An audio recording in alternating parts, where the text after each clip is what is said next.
Assalamualaikum warahmatullahi wabarakatuh.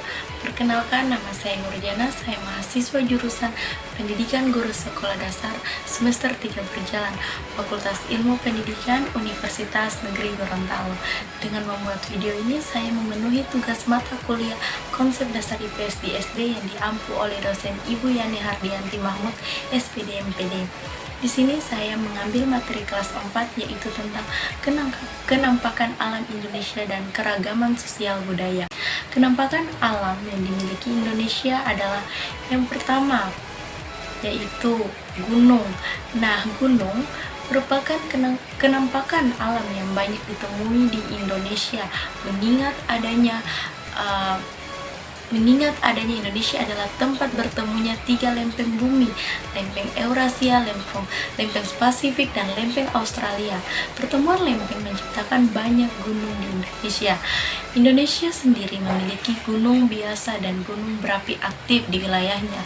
Dilansir dari Magma Indonesia, Indonesia memiliki 127 gunung berapi yang masih aktif. Contohnya adalah Gunung Semeru, Bromo, Merapi, Mahawu, Tambora, Ranjani, dan Merbabu. Yang kedua ada pegunungan. Pertemuan lempeng selain membentuk gunung juga membentuk gugusan gunung yang dinamakan dengan pegunungan. Indonesia memiliki kenampakan alam pegunungan seperti pegunungan Bukit Barisan, pegunungan Menoreh, dan pegunungan Jaya Wijaya. Yang ketiga ada sungai. Contoh lain kenampakan alam Indonesia adalah sungai. Indonesia dialiri oleh banyak sungai, baik sungai utama dan juga anak sungai.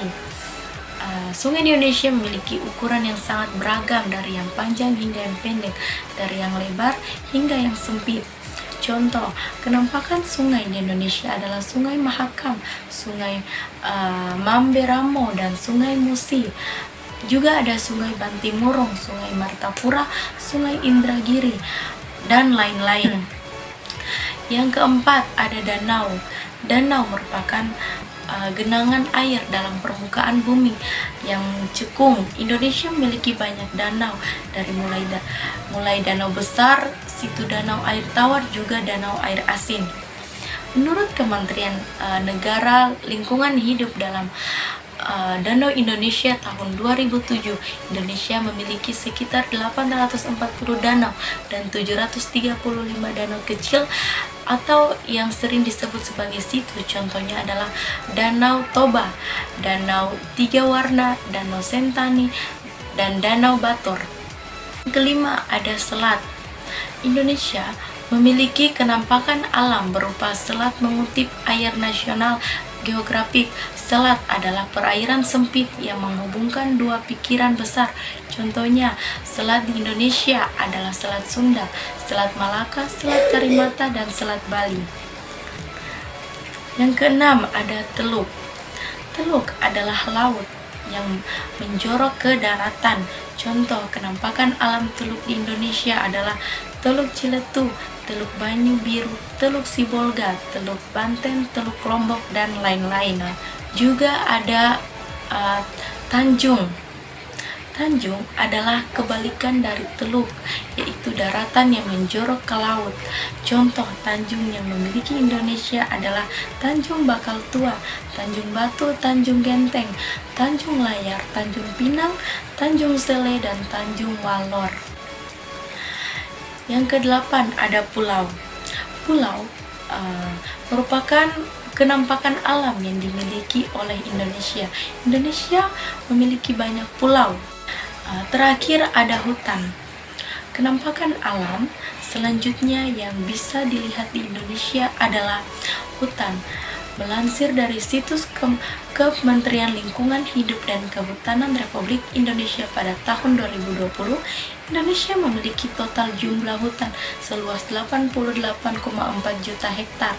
Selain luas, hutan Indonesia juga terdiri dari beberapa jenis, misalnya hutan bakau, hutan bambu, hutan sabana, hutan gambut, dan hutan hujan tropis.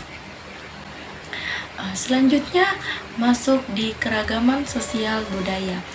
Apa saja bentuk keragaman sosial budaya Indonesia serta manfaat keragaman sosial budaya? Ada beberapa bentuk keragaman sosial budaya di Indonesia, di antaranya yaitu yang pertama, keragaman suku bangsa. Masyarakat Indonesia terdiri dari berbagai suku bangsa.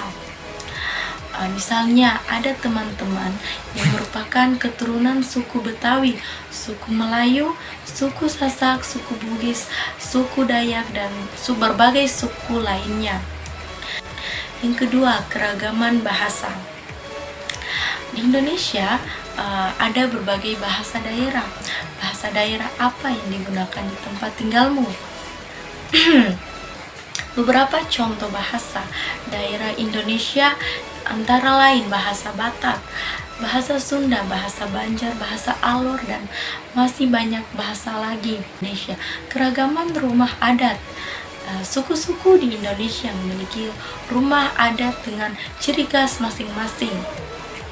Contoh rumah adat di Indonesia misalnya ada rumah adat Lamin dari Kalimantan Timur, rumah adat Tongkonan dari Sulawesi Selatan, rumah adat Honai dari Papua, dan lain-lain. Yang keempat, ada keragaman pakaian tradisional. Suku-suku di Indonesia juga memiliki pakaian adat yang digunakan untuk acara atau ritual tertentu. Yang kelima, ada keragaman makanan tradisional.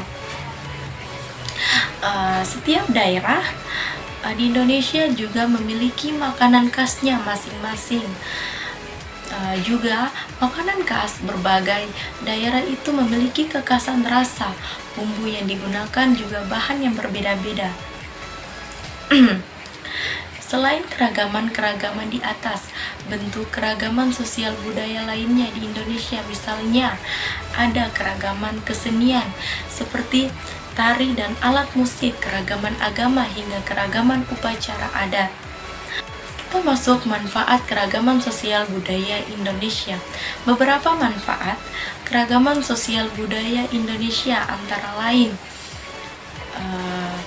yang pertama, ada keragaman sosial budaya Indonesia menambah kekayaan bangsa Indonesia. Yang kedua, keragaman sosial budaya Indonesia mempererat persatuan dan kesatuan bangsa. Yang ketiga, keragaman sosial budaya menambah wawasan setiap rakyat Indonesia tentang budaya satu sama lain. Yang keempat, keragaman sosial budaya menjadi daya tarik bagi masyarakat Indonesia untuk saling mengunjungi daerah satu sama lain. Yang kelima, keragaman sosial budaya Indonesia menjadi ciri khas Indonesia yang menarik bagi masyarakat negara lainnya. Mungkin hanya itu yang bisa saya jelaskan. Semoga ilmunya bermanfaat. Terima kasih. Wassalamualaikum warahmatullahi wabarakatuh.